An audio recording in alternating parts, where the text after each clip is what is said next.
Voy a pedirte, Lucas, si podés proyectar las imágenes que estuvimos trabajando en la semana, que estuviste trabajando en la semana, ¿sí? Para ser más puntuales. Saben que esta iglesia es del año 1896. Quédense tranquilos que ahora subo ahí y hacemos todo habitualmente como lo solemos hacer. Iglesia, templo del año 1896. Esto Las es lo que placas me que tenemos mandaste aquí por adelante mail, por WhatsApp, ¿te acordás? no El son café tan y las antiguas. galletitas. Escuche, Mike, vas a tener que apagar el micrófono.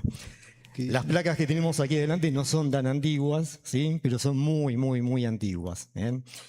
Hace un tiempito recuerdan que tuvimos con una serie de andamios acá muy molestos, ¿sí? Muy disruptivos para lo que es la arquitectura de este lugar.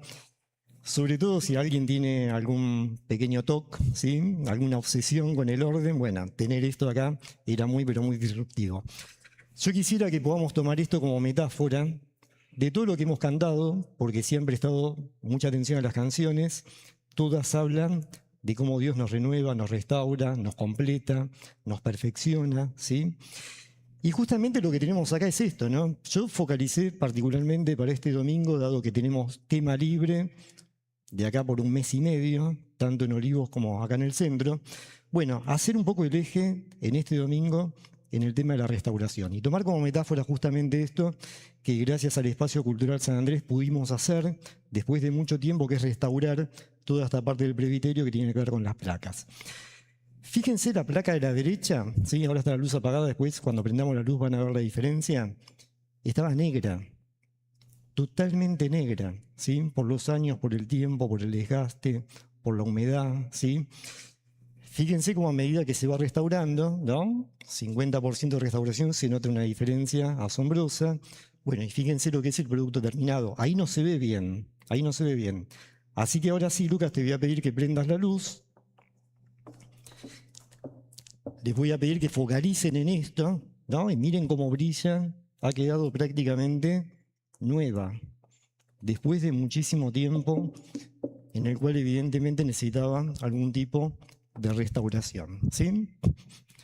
Bueno, ahora sí, Lucas, te voy a pedir si podés levantar la pantalla, apagar las imágenes, así seguimos apreciando las otras placas, que si las miran también con detalle van a ver que brillan y antes eran totalmente opacas, ¿no? Bueno, yo quisiera que a partir de esto podamos tener un tiempo de reflexión espiritual profundo, significativo, en el cual Dios nos hable, Dios nos renueve profundamente en esta mañana. Y cuando uno siente que pasan los años, cuando uno siente que va transitando la vida, que va caminando a lo largo de esta vida, bueno, nos damos cuenta que las cosas y las personas necesitan algún tipo de restauración. Quizás superficial, a veces un poco más profunda y a veces una restauración totalmente a nuevo, ¿sí? Cuando pensamos en la tarea de restauración, uno puede pensar en esto que vivimos en estos últimos domingos. Vemos algo que se ensució, se desgastó, se rompió, ¿sí? Depende de la situación de cada elemento, de cada persona. Tenemos que tomar una decisión, hacer algo para ponernos en marcha y encarar ese proceso. Las cosas no suceden automáticamente ni mágicamente. Hay que decidir que algunas cosas sucedan. Tenemos la incomodidad de la obra, con todo lo que eso significa, y lo hemos visto aquí durante la semana y especialmente los días domingo. Y sobre todas las cosas tenemos que pensar que hay ciertas restauraciones que requieren un trabajo artesanal, experto, profesional, único, individual, depende de lo que necesite cada persona, cada institución o cada objeto, ¿sí? Y el resultado final, cuando lo vemos, es realmente espectacular, ¿sí? Bueno, todo esto es metáfora muy fuerte, muy significativa de todo lo que Dios hace con nosotros, y no solamente con nosotros, sino con toda la creación que Él está dispuesto a restaurar y a cuidar, ¿sí? El Evangelio de Cristo en esta mañana, y esto lo hemos trabajado mucho en la serie de Jonás. Jonás es, como compartía Guillermo el domingo pasado, una persona que necesitaba ser renovada, restaurada, ¿sí? Israel también necesitaba lo mismo, Nínive necesitaba lo mismo. ¿Sí? Hemos hablado mucho de cómo Dios nos renueva personalmente para que podamos ser parte de un proceso de renovación integral en el lugar en el cual nos toca vivir, actuar, ser, existir, trabajar, ¿no? Y creo que el Evangelio de Cristo en esta mañana nos llama a una restauración integral de todo, absolutamente de todo. Edificios, ¿sí? Cultura, valores, vínculos, personas, instituciones. Cuando uno mira el mundo que nos rodea, bueno, vemos que Dios quiere construir una nueva humanidad, como hemos leído en este texto de Corintios, y vemos que quizás estamos un poquitito alejados de ese ideal que Dios nos propone. Vemos violencia, vemos guerra, vemos muerte, vemos odio, vemos celos, ¿sí? Vemos un montón de cosas que tienden a deshumanizarnos cada día un poquitito más, ¿sí? Y todos sentimos y todos sufrimos el efecto de todo esto que vivimos a nivel social. Ahora, en medio de todo esto, hemos leído el texto de Génesis capítulo 2, ¿sí? Para mí es uno de los pasajes más reveladores de la identidad, de la esencia, del ser de Dios en medio de todos nosotros, ¿sí? Dice el versículo 7, y Dios el Señor formó al ser humano, nos formó a todos nosotros del polvo de la tierra, del polvo del suelo, dicen otras versiones. Entonces sopló en su nariz aliento de vida y el hombre se convirtió en un ser viviente. Y después agrega, el Señor plantó un jardín al oriente del Edén y allí puso al hombre que había formado. Yo quisiera que en esta mañana nos tomemos un tiempo breve, un tiempo breve, porque veo que el servicio ha avanzado, ¿sí? En tiempo, para reflexionar sobre 5 cosas puntuales, ¿sí? 5 títulos, 5 definiciones que tienen que ver con el ser y el hacer de Dios en cada uno de nosotros, ¿sí? ¿Quién es Dios? ¿Qué y cómo actúa en medio nuestro? Y lo primero que quiero que podamos pensar es esta palabrita que dice: Dios formó al ser humano del polvo de la tierra. Hay una palabra en hebreo que es yazar, que esto lo hemos cantado recién, ¿sí? En una de las canciones, y esa palabra significa alfarero, artesano, ¿no? Y yo quisiera que en esto podamos pensar en esto, ¿no? Cuando uno piensa en quién es Dios, bueno, podemos pensar en un montón de imágenes de Dios. Generalmente no se nos viene a la cabeza la imagen de un jardinero ni un artesano. Y lo que hemos leído recién en Génesis 2 nos muestra que Dios es el jardinero del universo, que planta, que trabaja con la tierra, que da vida a todo lo que existe, y en él nos movemos, existimos y somos, ¿sí? Como lo plantea el libro de los Hechos. Y Dios es un artesano que crea, que da vida, que renueva, que restaura, que recrea todo aquello que en algún momento se rompió, se deterioró por el paso del tiempo, por las malas decisiones o por lo que sea que haya sucedido en nuestra vida. Primera definición de Dios, si es que podemos definir algo de Dios, y lo digo con mucho respeto de esto: Dios es un ser creativo, Dios es un artesano, Dios es un verdadero artista que trabaja cotidianamente, personalmente y artesanalmente en cada uno de nosotros. Podemos pensar en esto. ¿Ustedes se imaginan un artesano corriendo, viviendo apurado, ¿sí? No teniendo un vínculo personal con la obra que está haciendo? Qué distinto es que una máquina genere algo de manera sistemática, automática, ¿sí? En masa, ¿no? Producción en línea, todo igual, ¿no? Todo masivo, nada se diferencia de nada, nadie se conecta con nadie, ¿sí? Es toda una máquina quien trabaja y quien hace las cosas. Bueno, muchas culturas de Mesopotamia, ¿sí? De egipcios, asirios, babilonios, tenían imágenes de Dios muy lejanas al ser humano. dioses que se mimetizaban con la naturaleza, dioses que estaban ajenos a la vida del ser humano, dioses que maltrataban al ser humano, ¿sí?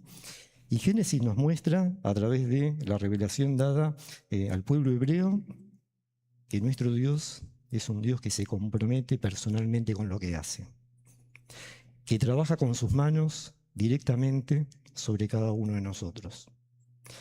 Muchas personas intentan hacer una lectura hermenéutica científica de Génesis 1 y Génesis 2. Me parece que el mensaje más fuerte es el mensaje teológico que nos muestra la identidad de un Dios que se compromete con su obra para darle forma, para darle vida, y si en algún momento hay que restaurarla y hay que repararla, bueno, es la mano indicada, es la mano profesional, artesanal, que más necesitamos para que Él pueda trabajar en aspectos puntuales de nuestra vida. Dios es ese artesano que modela en nosotros su diseño, su proyecto, y es lo mejor que nos puede pasar a lo largo de la vida, ¿sí? Tomar contacto con ese diseño personal de Dios en cada uno de nosotros. Y acá va la primera invitación en esta mañana, ¿sí? Si Dios es artesano, si Dios trabaja personalmente con nosotros, bueno, creo que la invitación es que podamos conectar en este tiempo con su energía creativa, conocerlo más profundamente, sacarnos de la cabeza esas imágenes distorsionadas que podemos tener de Dios, ¿sí? O esas imágenes muy reduccionistas de lo que es Dios, darnos cuenta que Dios es mucho más de lo que podemos definir, conocer, hablar, compartir, leer. Dios es infinitamente más grande que todo eso. Y hoy nos invita a tener una relación personal, profunda, íntima, porque seguramente algo especial quiere hacer en cada uno de nosotros, ¿sí? Lo segundo. Este texto nos muestra que Dios se toma tiempo para diseñar, modelar, crear, recrear, restaurar. Dios nunca se apura. Dios se toma tiempo en todo lo que hace. Y Dios se toma su tiempo, ¿sí? Con lo que vale el tiempo de Dios, por decirlo de alguna manera, para trabajar en cada uno de nosotros. Cualquiera que conoce el trabajo creativo, el trabajo artesanal, el trabajo manual, sabe que uno se compromete con eso. Y por ahí cuando uno se compromete con eso, el tiempo es como que desaparece, ¿sí?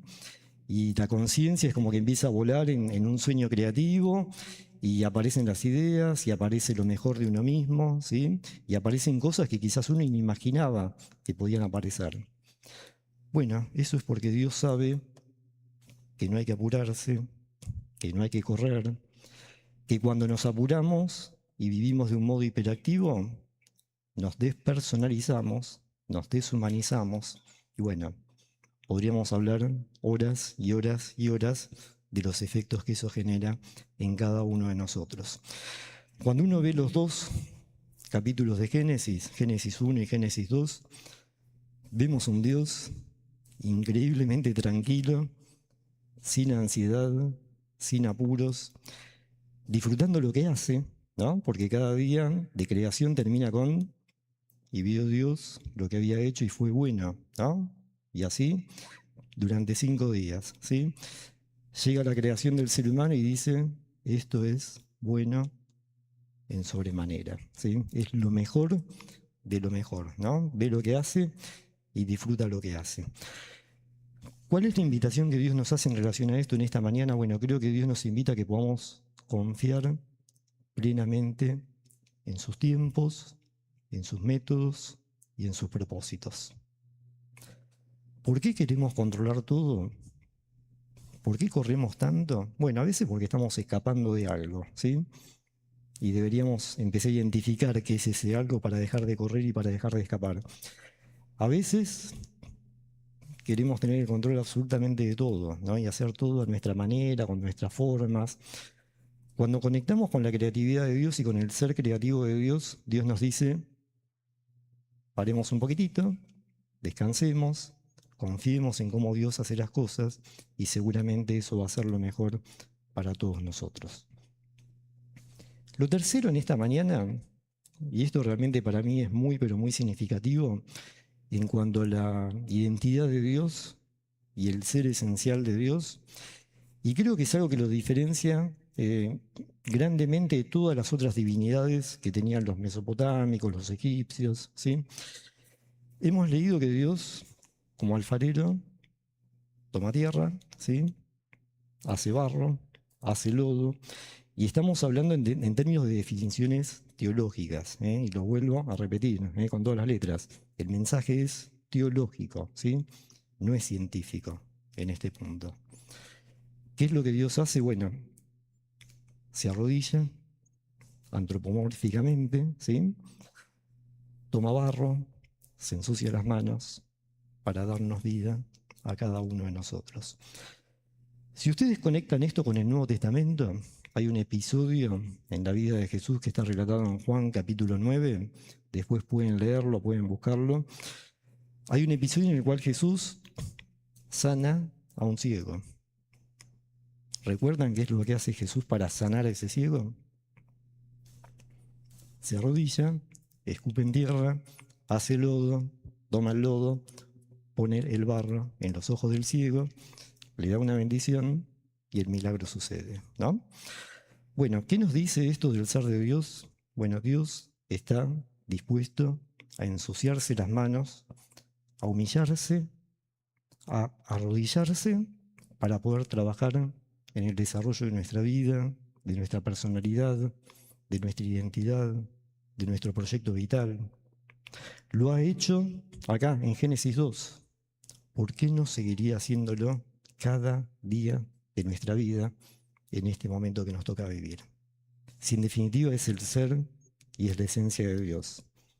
Dar vida, restaurarnos y sobre todas las cosas comprometerse y hacer las cosas que quizás nosotros como seres humanos escapamos, huimos, gambeteamos, ¿sí? Quizás no es la mejor palabra en este día domingo esta, ¿no? Vinculada al fútbol, pero como seres humanos somos así, ¿eh?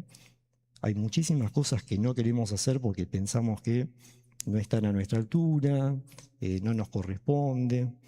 Bueno, Génesis 2 y el Evangelio de Jesucristo nos muestra que para dar vida, para restaurar una sociedad, una familia, un país, una comunidad, una persona, alguien, siempre, alguien tiene que ensuciarse un poquitito las manos, ¿no? Bueno, si conectamos esto con Filipenses capítulo 2, bueno, lo vemos muy claramente cómo Jesucristo tomó esa decisión, dio su vida, se humilló a sí mismo, ¿no? Bueno, para darnos vida y vida abundante como solamente Él nos puede dar. ¿Cuál es la invitación que nos hace el Evangelio en esta mañana en relación a esto? Bueno, Dios nos invita a todos nosotros a servir en humildad en aquellas cosas que nadie tiene ganas de realizar, ¿sí? Aquello que en esta sociedad nadie quiere hacer, porque es un servicio, es un sacrificio, no ganamos dinero, no ganamos plata, no nos da prestigio, entonces no lo hacemos. Bueno, el Evangelio, que es contracultural en cada una de sus definiciones, nos invita en esta mañana a que si realmente queremos cambiar algo de este mundo que no nos gusta, bueno, sí o sí, tenemos que ensuciarnos un poquitito las manos, arrodillarnos con todo lo que significa eso en términos espirituales y dejar que Dios nos use en el mejor ámbito que ha preparado para todos nosotros. Cuarto punto. Dios no descarta nada. Dios se las ingenia para aprovechar todo lo que tiene a disposición. Estamos pensando que teológicamente acá se define la creación del ser humano, ¿no? Uno diría, bueno, wow, qué complejo que es esto. Y sí, realmente es súper complejo, ¿eh? Tan complejo que al día de hoy no sabemos muy bien cómo funciona nuestro cerebro. Sabemos un montón del corazón, del hígado, del páncreas, ¿sí? De cuestiones de psicología. No sabemos muy bien cómo funciona nuestro cerebro. Esta complejidad, Dios la hizo de algo muy simple. De algo que quizás cualquier persona desprevenida diría, no, esto no sirve para nada. Es tierra, ¿sí? Es barro, es polvo. ¿Para qué puede servir esta? Ah, bueno, sí, puede servir para cultivar, bárbaro, buenísimo. Pero para darle vida al ser humano es como que tenemos que entender que Dios, cuando ve algo, ve mucho más allá de lo que nosotros imaginamos o podemos ver. Cuando Dios ve algo que aparentemente no sirve para una sociedad, para una entidad, ¿sí? Para una institución, Dios está viendo que con ese algo, que con ese alguien que puede ser descartable, en una era y en una sociedad donde descartamos absolutamente todo, bueno, para Dios nada, absolutamente nada, se descarta. Y de eso que parece que tiene muy poco valor, bueno, Dios nos hace a cada uno de nosotros, ¿sí? De una manera sobrenatural, de una manera que no podemos explicar. Génesis no intenta explicar esto científicamente, intenta darnos el mensaje teológico del cual Dios puede tomar algo que tiene muy poco valor y transformarlo en lo más valioso que existe en el universo. Personas creadas a su misma imagen y semejanza, ¿sí? ¿Cuál es la invitación que tiene que ver con este punto de reflexión? Bueno, creo que Dios nos invita a todos, ¿sí? A todos a ser sumamente creativos con los recursos que tenemos a disposición. Empezar a ver que tenemos mucho más de lo que necesitamos. Simplemente tenemos que mirar de una manera distinta. Tenemos que mirar a través de los ojos de Dios. Y cuando miramos a través de los ojos de Dios, todo tiene valor, todo se puede aprovechar y Dios puede hacer un milagro si tenemos la capacidad de aprovechar todos los recursos que tenemos e incluir a todas las personas que están a nuestro alrededor, ¿sí? Pensemos que vivimos en una sociedad en la cual por ahí si sos muy joven estás afuera y si sos muy mayor, no voy a poner un límite de edad, ¿sí? También te sentís afuera. Y si no estás casado por ahí, te sentís afuera. Y si no tenés hijos, te sentís afuera. Y si no tenés trabajo, también te sentís afuera. Y si no tenés cierto nivel de estatus espiritual, también estás afuera. Bueno, la buena noticia en esta mañana es que en Dios, en Cristo, estamos todos adentro. Estamos todos incluidos, ¿sí? Y bueno, y nosotros tenemos que vivir cada día en función de esto, ¿sí? Y lo último para ir terminando. Quinto punto. Dios transforma cotidianamente lo inerte en vida. Dios transforma cotidianamente lo inerte en vida. Aquello que está roto, desgastado, sin energía vital, bueno, Dios puede darle vida de una manera sobrenatural, ¿sí? ¿Qué es lo que hace la diferencia en este texto que hemos leído? Bueno, rebobinemos un poquitito, ¿no? Dios como artesano toma barro, modela, ¿sí?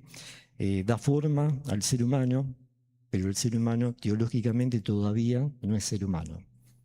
¿Qué es lo que convierte en ser humano? ¿En un ser vivo? ¿En un ser pleno? ¿En un ser a imagen y semejanza de Dios? Bueno, que Dios, cara a cara, frente a frente, de una manera personal, como un artesano, ¿sí? De lo sobrenatural, sopla su aliento de vida y el ser humano llega a ser, como dice Génesis, un ser viviente, ¿sí? Un alma viviente, una psiquis viviente. Nefesh Hayá es la frase en hebreo, que es lo que nos define justamente como imagen y semejanza de Dios. Cuando uno revisa un poquitito esta frase hebrea, es muy, muy, muy difícil de traducir. Es muy difícil de traducir. El modismo claramente es un soplo de Dios, pero tranquilamente puede ser un beso de Dios y al mismo tiempo un abrazo de Dios.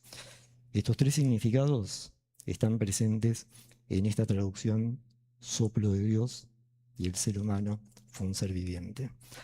Un Dios que sopla su vida sobre nosotros, un Dios que nos mima, que nos abraza, que nos contiene, que nos besa, ¿sí? Piensen cómo esto transfiere vida. Ese es el mensaje teológico. La vida viene a través de un vínculo cercano, de un abrazo, de un beso, de un contacto íntimo que solo Dios muchas veces nos puede dar exclusivamente de esta manera.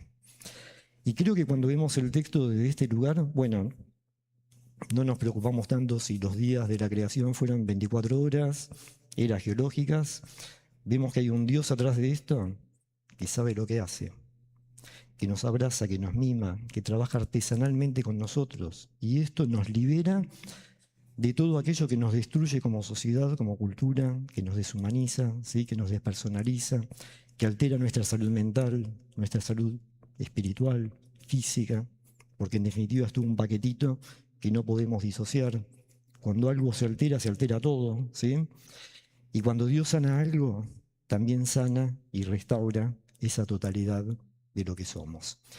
¿Y cómo lo hace? Bueno, lo hace siguiendo modelando nuestras vidas, como lo hemos cantado hace un ratito, abrazándonos, mimándonos, y eso sucede en la medida que nosotros podamos conectarnos plenamente con una comunidad de fe que exprese, que refleje, que comparta esa gracia y esa misericordia de Jesucristo, ¿sí? Quisiera terminar leyendo Efesios 2:10, ¿sí? Y me parece que esto le pone el monito a esta reflexión de Dios como artesano y Dios como ser creativo que trabaja en nosotros. Dice Efesios 2:10, a través de Pablo, una traducción también de vuelta, muy difícil y por eso quiero poner un poquitito la lupa en esto.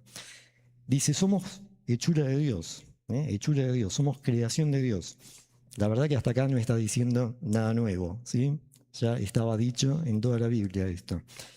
Creados en Cristo Jesús para buenas obras, las cuales Dios dispuso de antemano a fin que las pongamos en práctica. Cuando uno ve la frase hechura de Dios, que es muy difícil de traducir, es polisémica, tiene muchos sentidos. Bueno, acá hay una palabra griega que es poema, que se vincula a poiesis. No sé si le suena a algo en lenguaje español, ¿sí? Poema. ¿No le suena nada? Bueno, esta palabra está diciendo que somos poema de Dios, poesía de Dios, obra de arte de Dios, la obra maestra de Dios, ¿sí? Decimos, somos hechura de Dios. Bueno, buenísimo, bárbaro, no nos dice nada nuevo. Cuando uno va un poquitito más a fondo, esta palabra, ¿sí? Poema, poiesis, en el griego clásico, se aplicaba a las poesías, a los poetas, a las personas que estaban reescribiendo algo para darle sentido a la vida. Bueno, cuando Dios dice que somos hechura de Dios, nos está diciendo lo mismo que nos dice Génesis 2. Somos la obra artesanal, creativa, mayúscula de Dios sobre todo el universo, ¿sí? Y cuando tomamos conciencia de esto, bueno, me parece que nuestra autoestima puede mejorar, nuestro proyecto de vida puede tomar un sentido mucho más espiritual, trascendente, ¿sí? Esencial. Podemos dejar de preocuparnos por aquellas cosas que realmente, cuando uno las piensa seriamente, y son secundarias, no tienen tanto valor, no tienen tanto sentido, porque realmente lo que tiene sentido es que Dios, artesanalmente, así como hemos reconstruido algunas de estas placas, bueno, día a día, pule mi vida, limpia mi vida, acaricia mi vida, besa mi vida, transforma mi vida a su imagen y semejanza, ¿sí? Y creo que en esta mañana lo que es más importante en definitiva es esto. Dios trabaja en cada uno de nosotros para que podamos ser cada día un poquitito mejor reflejo de su misericordia, de su amor, de su vida plena en cada uno de nosotros. Quisiera invitarlos a que tengamos un tiempo personal de reflexión con Dios en esta mañana. Hemos cantado canciones maravillosas, Dios nos completa, Dios nos modela, Dios llena nuestra vida. Quizás en este tiempo la pregunta sería, ¿qué necesito que Dios restaure en mi vida en esta mañana?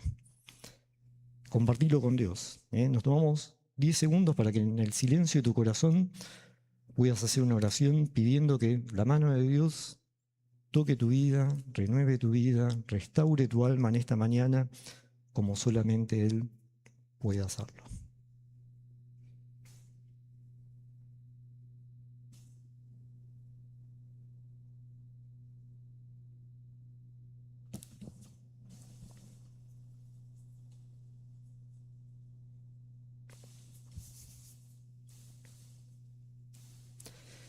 Dios como artesano, como poeta, nos restaura cotidianamente, reescribe el guión de nuestra existencia y nos concede su capacidad creativa. Dios nos invita a ser sus embajadores, sus colaboradores en el proceso de restauración integral de esta nueva humanidad que el Evangelio quiere construir en todos y cada uno de nosotros. Dice 2 Corintios, y esto es fabuloso en esta mañana, y voy invitando al grupo de oración si quiere ir pasando. Por lo tanto, si alguno está en Cristo, es una nueva creación. Somos una creación restaurada, renovada a imagen de Cristo. Celebremos en esta mañana que lo viejo ha pasado, ha llegado ya lo nuevo a cada una de nuestras vidas. Y lo mejor de todo esto proviene de Dios, quien por medio de Cristo nos reconcilió, nos restauró en su relación íntima consigo mismo, con Dios, y nos ha dado a cada uno de nosotros el ministerio de la reconciliación y de la restauración unos con otros. Amén.